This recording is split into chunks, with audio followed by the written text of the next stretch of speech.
Uh, Today, it is an honor, certainly, but also a pleasure to welcome Gail Brewer to this meeting, gathering. Gail has been a friend of this cathedral for years.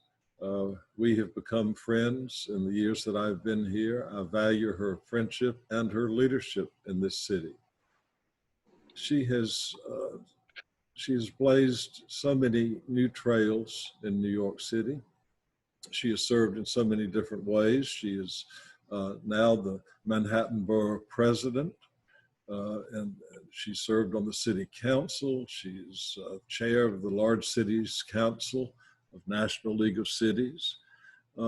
She's worked with nonprofit housing, and she teaches at Hunter College. She has been on the Mayor's Commission on the Status of Women. She has studied in a number of places. She has a Master of Public Administration from Kennedy School of Government, and she did her undergraduate work at Columbia and Bennington College. So we have with us a great leader, a great personality, and a great woman. And thank you for being here with us today. Thank you very much, Dean Dan. I love that people are comfortable calling you that. It means a lot to all of us. Well, could you talk a little bit about your relationship with the cathedral through the years? Yeah. So one of my proudest experiences was working for Ruth Messinger, who was a council member and then a borough president, and is my mentor. So I don't remember the dates. I know I started working for her in 1978. I think that Paul Moore was in charge at that time. Mm-hmm. And she was very close to Paul Moore. There was a very special relationship with Paul Moore, some of the rabbis, and at that point, I think it was O'Connor, head of the Archdiocese. And the reason I mention that is Ed Koch was mayor, and those three entities, some of the rabbis, Archdiocese, and certainly Paul Moore, were really instrumental in getting affordable housing during the Koch administration to be available. And it was a different time. There was obviously land available. Landlords in some cases, as you know, had abandoned, so there was city-owned buildings to work with. But that's how I got to know Paul Moore. And so that's a long time ago. So I've been coming, I can't say regularly, but I've been also so impressed, obviously, with your current work in terms of your very famous clothes closet, which is known everywhere, and the soup kitchen, what you've been doing for those who have immigration issues, but also over the years, you may remember that you've always had youth programs of one kind or another. Obviously, you have the excellent school, but you had the Valley, as we called it, for many years, which was and still is perhaps the best youth program the city of New York has ever known. Somebody named John Best, who unfortunately has passed, but we still have reunions in his name. So the cathedral has so many aspects to it. And right. Those are just some of my histories. And you've been a part of all those. We sat together for Toni Morrison's memorial service in the cathedral. Yeah. And so you've been here for all those significant events. And speaking of significant events, we're in the midst of a significant event, to state the obvious, with the COVID crisis. And a crisis like this presents different challenges for leadership, both in the cathedral and in the city and in the nation. Can you reflect a little bit about what leadership, your leadership, looks like in the midst of the COVID crisis? Well, there's 5 borough presidents. We're all very close. We're not the mayor, which really has the majority. It's a strong mayor city, unlike places like Los Angeles, which have a different municipal relationship. So it's a very strong mayor. And, having been on the city council has budget and land use as a result of the 1989 charter change. So to be very honest with you, that's where the power is in our city. So as borough presidents, we try to, represent our borough. So in my case, the first order of challenge were the seniors, because they didn't have food. If you're told to stay in your apartment and you are used to going, these are obviously almost all seniors, but certainly those who have limited needs. If you have been going to your fabulous senior center, where you have activities, you have food, you have friends and so on, and all of a sudden that's closed, you don't have food. So the first thing we did was we worked with Fresh Direct in my case, and they donated, and then the city picked up the contract. But from the top of Manhattan to the bottom, mostly working with the city housing authority, we fed people, and that was the first order of business for me. Now, I have to say, then of course we've been working on many other things, but I will say, and of course in New York, we lost people. We all lost friends. And I remember, at the very beginning, when a body was in a bedroom, we didn't know if the police would pick it up, if the individuals from the hospital would, it was very, very challenging, or even from the funeral home. It's like still embedded in all of our minds, those early days. So I would say as borough president, we were trying to how to make sure that there was food for the hospital workers in our borough. We were trying to make sure the seniors had food, and it was very confusing because there wasn't a process. A woman named Catherine Garcia, who was a commissioner, has stepped up on the food issue and is 100,000% better. But it was very confusing. So that's just one aspect, health and the challenges of food. Those were the early days for us. Well, a crisis always demands of leadership a flexibility and agility to adapt quickly. And of course, we've seen that. We've also seen the inability of some governmental structures to adapt and change and lead in the midst of confusing times. The Cathedral, as you know, has responded with food. We've partnered with Columbia to serve 1,000 lunches a day. We're expanding our soup kitchen, and we're expanding the clothing closet.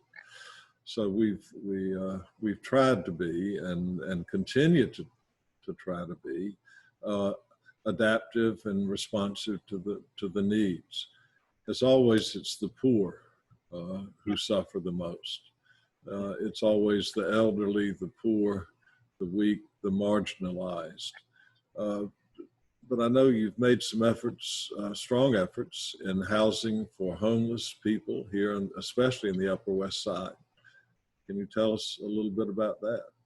Sure. I mean, I think this a little bit talk further about what you said about this particular crisis, because it has opened up all the old wounds that were there, but we didn't deal with them. I mean, the number of people now who are unemployed and who can't pay the rent is phenomenal. And the number of people, of course, going to your food opportunities and others is phenomenal. And these are all kinds of people because of the challenges of not being employed. I hope that the feds are able to, I know they're working hard on the House side and the minority in the Senate to try to come up with some federal funding. That really is what we need for the city, state, and for individuals. But I would say that you're absolutely right. The greatest challenge is the housing, and it's citywide. I mean, it's the issue of, I don't want to lose my apartment. So that is the eviction that the governor, to his credit, has on the books is ending. So you could, in fact, if you are unemployed and you haven't paid your rent, you could in fact face eviction. And we will have, as much as anybody can, lawyers, and the city does have in some cases ways of paying your back rent, but it's complicated. It's not an easy fix. So all of the housing eviction challenges, and then of course, not building enough new housing for people who are needed where it's needed. So all of this is, I'd say, our biggest challenge. And it was our biggest challenge before the COVID. And now, of course, as we indicated, it has surfaced even more. The other thing I wanted to say about COVID, though, is what a lot of generosity. You know, it's the volunteers that you have experienced. It's the volunteers who are helping in a building. It's the volunteers who delivered even through the worst health challenges, not to mention all the people who, you know, gave their lives and the family. So it's been an amazing experience in terms of generosity. And at the same time, almost too big. There's the COVID, then there's the challenge of the racial inequality, there's the challenge of the health, the small business. There are just so many that keep hitting us. And now education. Oh, Lord, yes. I know that any crisis always reveals the weaknesses and the soft spots and the weak spots. But crises also open opportunities. Yes. Yes. What opportunities do you see, just thinking off the top of your head? Well, I mean, I think there's some good opportunities for looking at healthcare differently. People talk about it, but we obviously have now, Kathy, there's a friend of mine who is a assembly person in Queens, and she said almost half of the parents in her area, children, have lost parents or loved ones. That's an amazing statistic. So what I'm saying is there's the mental health that we need to address. We've always talked about it, but now this is trauma related. And now, of course, how we can think of ways of having serious less underlying conditions in the Black and Brown community. So that is something that everybody wants to focus on. And then the second issue, of course, is I hope that we could lose 2,800 small businesses. And we talked about this a little bit earlier. What does their future look like? Those generally small businesses need more help. I do love, if you want to talk something positive, the outdoor dining. It has transformed the communities, right, with beautiful setups. So that's positive. And things like that pop up. The mayor said the other day that it's going to be continued, so we can address some of these housing issues, the education issues, and the business issues, and the business is larger than the restaurants. I think people see these are the things, some of them, that need to be addressed. And of course, we now have many discussions about more people being involved in politics. There was a woman who just won in the state of Illinois. And of course, we had some upsets here in the city of New York in terms of long-term folks. I don't know if it's good or bad who gets beat, but I do know it's good that more people are involved. In the couple of minutes we had before we went on air, as it were, we were talking. I was asking about the changes especially in Midtown for office workers, and how buildings that had been crammed full of workers now suddenly are empty, and some people are leaving the city to move to get away from the intense life in the city. And I wondered what impact that would have on real estate, both office space and living space. I know my son-in-law, who works at Barclays, they had roughly 600-700 people in their office before the crisis began, and now they're only bringing 70 back to the office. So they're all this empty office space and housing space. Well, as very involved with the ULURP land use zoning process, because we do a lot of that as the borough president, working with the council and the mayor's office. We do spend a great deal of time on the phone with developers. And I have been interested on the real estate front. They're very bullish, meaning very positive, with a 3-year return. So they are thinking that city's going to bounce on the real estate residential side quite quickly. That's, again, not my information. That's what's coming from people who studied the trends. On the commercial side, I think, I remember the first day of the outdoor dining, I decided to go down for breakfast in the financial district. I think the only persons there were me and the construction workers. And the owner of the restaurant stated really clearly that most of the individuals, the law firms and the financial firms that had been his customers, they'd actually called, because he's a very beloved restaurateur, and said, we're not coming back. We, just like your son-in-law and Barclays. However, they are taking smaller commercial spaces.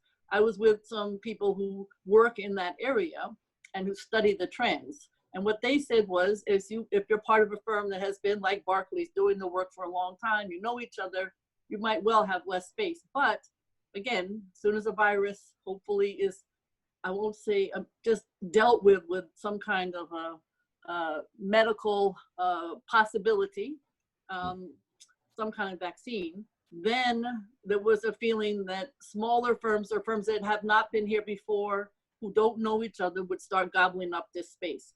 I have to say, the new buildings that are being built don't seem upset. They seem like they are going to be renting. They all long-term, you know, development is a long-term discussion.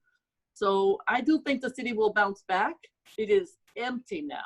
I'm often either in the financial district or Midtown, and you saw in the newspaper a vendor who has a truck. He used to have, you know, 400 or something. He's now got like 10 hot dogs that he's selling. It was a really sad story. So I think we have a 3-year window. We are not a tomorrow window. And who can survive? That's the issue. That's a very challenging time frame. So we have to do, as a city and as a state, as a country would be nice, but that's another story, what we can to support these businesses, these owners, and of course the workers. Because another challenge we have right now, while we have so much unemployment, and you hear about some of the challenges in northern Manhattan, the entire nightlife is closed. Yeah. And that is, depending on who you talk to, a $9 or $14 billion industry. I'm not talking about the restaurants. I'm talking about the actual nightlife. Right. It is a huge industry in New York City. It's completely closed. So think of all the jobs, because when you close, as you know, you close the law firm or the bank, you have less employees. That means you have less cleaners, less this, less that, and all those ancillary, like my friend who has the restaurant downtown, people had constant, basically they gave them a monthly amount for their staff. That's gone. So the ancillary people who get employed, the people who are ancillary to the bigger process, those are the ones that you and I are particularly concerned about.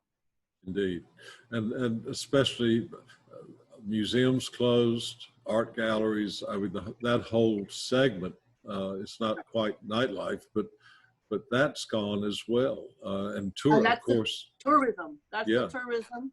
And That's NYC and Company, which I'm on the board of, we meet once a week trying to figure out we had 65 million tourists in the city of New York in 2019.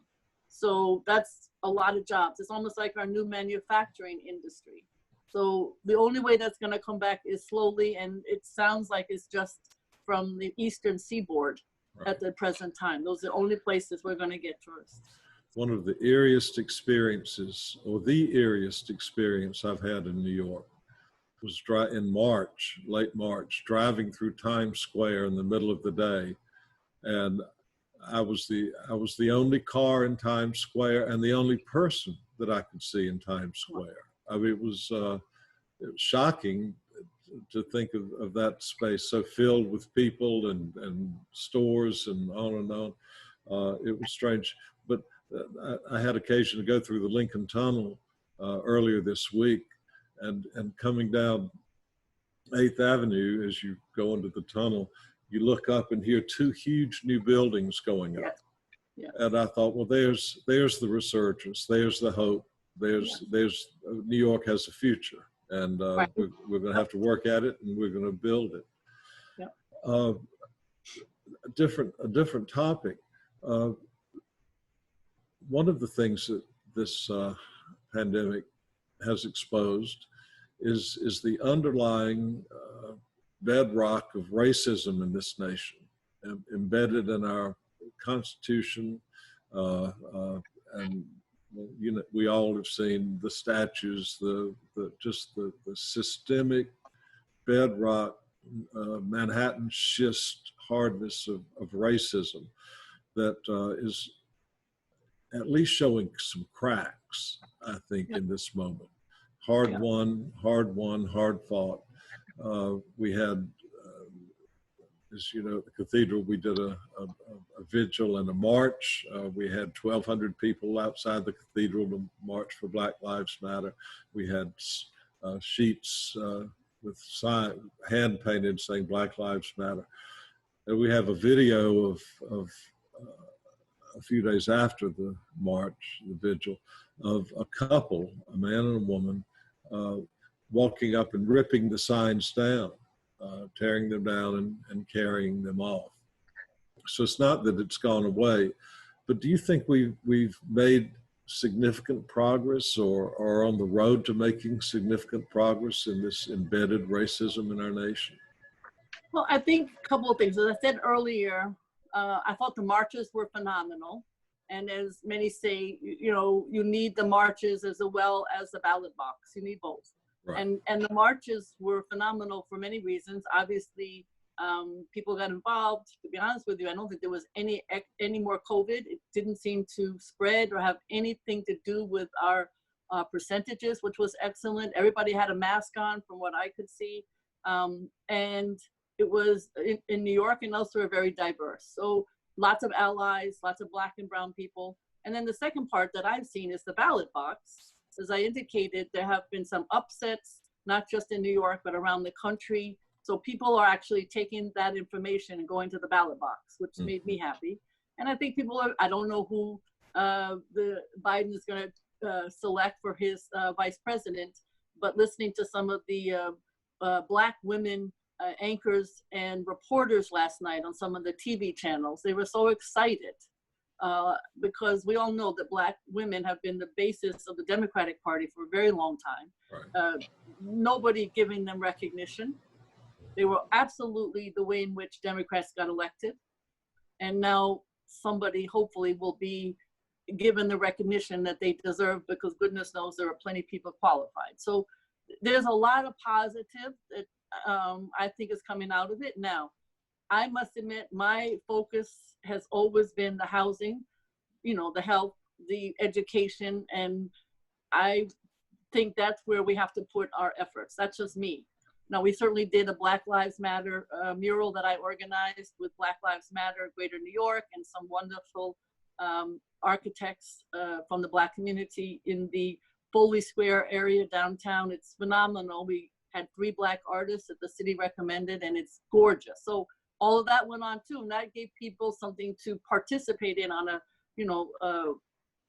personal basis. Right. But I think if we can, as I said earlier, if we can focus on, everything from the census to the voting to the education, healthcare, housing, that's when I would say it's made a difference. So if you get different people in office, that could help too. Sure. But it's a big challenge, between the food, the housing, the health, right, the education, to make a difference. One thing I'm taking away from what you're saying is the critical nature of voting this year. It is absolutely, imperative, morally imperative, if you will, that we cast our ballot, that we do vote, if nothing else, to set direction for our nation in the next few years, and to honor all those who have given their lives and pledged their lives, their fortunes, and their sacred honor on the future of this nation. Right. It's not, the vote does not come cheaply. And personally, I was disappointed that you weren't included in the list of candidates for vice president. So anyway, maybe next time. Maybe next time.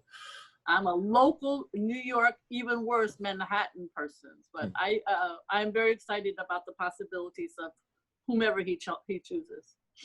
And then another conversation we mentioned briefly was the census and the importance of the census. And I know you have some strong feelings about that, especially in this neighborhood. Yes. So 2 things. One is we're very disappointed in the president cutting the time frame to be able to fill out the census, but we'll see what happens with that. Right now, it's end of September. People are going to be knocking on doors. There's a couple issues. The United States is now at 63.1 in terms of filling out the census. It was obviously, all of these numbers were much higher 10 years ago. The state of New York is at 58.8. The city is at 54.8. Manhattan is at 56.4.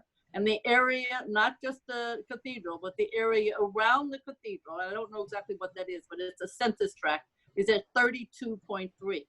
So what I'm saying is that would be something for us to work on. And you're not alone. There are plenty of other locations. I know that starting August 11th, individuals from the US Census will be knocking on doors. I know that the challenge for Manhattan in particular is the fact that so many people have left. The governor's in the papers today stating, well, no matter where you are, please fill out your census in the city of New York if you live there, because the Census Bureau has the ability to figure out and to account for the fact that you're out of town temporarily. So 420,000 New Yorkers have temporarily moved, and that's an awful lot because they were, to be honest with you, the ones who often filled it out and made the numbers go up. So we need, and we don't need to, we just know that every time a child is in the public school system, the feds give us $2,700, and over a 10-year period, that adds up. So that's just one number, doesn't count for the bridges and the subways and all the other healthcare. But that's an example of how we need to fill out the census. Okay, so vote, fill out the census, right? Yeah. That's simple enough. Yes. And part of it is our civic duty. It's not just an add-on. It's about who we are and how we relate to our nation and our neighbor, and as well as feeding and housing. All of these are important. But the bottom line, the simplest thing to do is to make sure you vote and that you fill out your census. Yes, well, absolutely. I think we're about to run out of time here. Do you have anything I haven't asked you that you want to say? No, I just want to say how much we appreciate the Cathedral's role in Harlem, and the fact is that Upper Manhattan needs support. And you know that it's a changing neighborhood in some cases. It's got the arts, it's got the excitement, it's got the food, but it needs, I think, housing, and it needs we need to work together for the housing and the small business in particular. And those are two issues that we need help on. And I know that we have I want to say faith-based in general has been a real support mechanism during all of this COVID, and certainly on all these other issues. Well, as you know, the cathedral is located in Harlem. Yes. And I've often thought that we need to look north. We so often look south to Midtown and Lower Manhattan. We in the cathedral need to be conscious of who our neighbors are and who we are neighbor to. And we need to start looking north and become more involved in the life of Harlem, that vibrant place that is resurging, thank God. So that's one of the things I want us to work on in the coming year and years. That's great. Well, the cathedral is very well respected throughout the community, and I think anything that you did would be appreciated. But you should know that the cathedral has a long history of being beloved. Yeah. Thank you, Gail.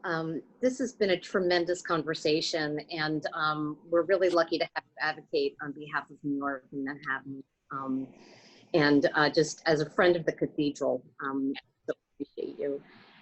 So I just wanted to say we're sorry we didn't have time to get questions. I'm sure that we'll contact your office with specific questions about school reopenings or others.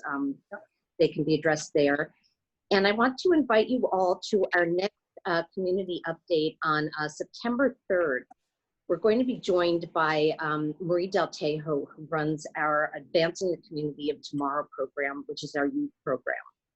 And it's been fascinating to see how they've pivoted to a virtual program that has kept children engaged, kept parents sane, and has really created a community for children who, could have been at risk for, being isolated and not among their peers.